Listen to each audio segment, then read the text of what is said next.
ഹർത്താലും ബന്ധുമൊക്കെ ഇല്ലാതായതോടെ വല്ലപ്പോഴും വീണുകിട്ടുന്ന പണിമുടക്കുകൾ ആഘോഷമാക്കുന്ന മലയാളികൾ വ്യാഴാഴ്ച നടക്കാനിരിക്കുന്ന അഖിലേന്ത്യാ പണിമുടക്കും കൊണ്ടാടാൻ തന്നെയാണ് തീരുമാനിച്ചിരിക്കുന്നത്.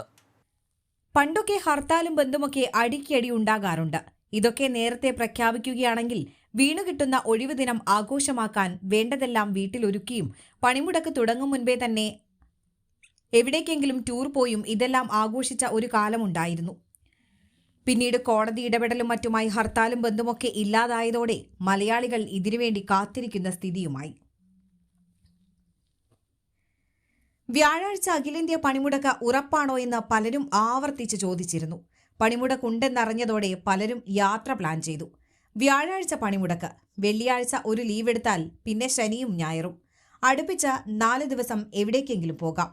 വ്യാഴാഴ്ച മാത്രം എങ്ങോട്ടും അനങ്ങാൻ പറ്റില്ല. ഇതെല്ലാം മനസ്സിൽ കണ്ട് ആഘോഷങ്ങളും യാത്രകളും ആർമാദിക്കാനുള്ള പരിപാടികൾക്ക് മലയാളി പ്ലാനിട്ടു. അവധി ദിവസങ്ങൾ വീട്ടിൽ തന്നെ അടിച്ചു പൊളിക്കാനുള്ള സെറ്റപ്പ് ഒരുക്കിയവരും കുറവല്ല. രാജ്യത്തെ കേന്ദ്ര തൊഴിലാളി സംഘടനകളും കർഷക സംഘടനകളും സംയുക്തമായി പ്രഖ്യാപിച്ച പൊതുപണിമുടക്ക് ബുധനാഴ്ച അർദ്ധരാത്രി മുതൽ ആരംഭിക്കും എന്നതുകൊണ്ട് അതിനു മുൻപേ തന്നെ ടൂറിസ്റ്റ് കേന്ദ്രങ്ങളിൽ എത്താനുള്ള ഒരുക്കങ്ങളിലായിരുന്നു വീട്ടുകാർ. കേന്ദ്ര സർക്കാരിന്റെ തൊഴിൽ കോഡുകൾ പിൻവലിക്കണം എന്നതുൾപ്പെടെയുള്ള ആവശ്യങ്ങൾ ഉന്നയിച്ചാണ് പണിമുടക്ക്. 10 ട്രേഡ് യൂണിയനുകളുടെ നേതൃത്വത്തിൽ പ്രഖ്യാപിച്ച പൊതുപണിമുടക്കിൽ 30 കോടി തൊഴിലാളികൾ പങ്കെടുക്കുമെന്നാണ് തൊഴിലാളി സംഘടനകൾ അറിയിച്ചിട്ടുള്ളത്.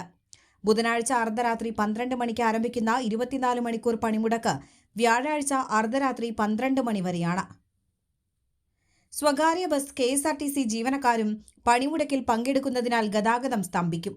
പാൽ വിതരണം, പത്രങ്ങൾ, ആശുപത്രികൾ, മെഡിക്കൽ സ്റ്റോറുകൾ, ഫയർ ആൻഡ് റെസ്ക്യൂ സർവീസുകൾ, ആംബുലൻസുകൾ എന്നിവ പണിമുടക്കിൽ നിന്ന് ഒഴിവാക്കിയിട്ടുണ്ട്.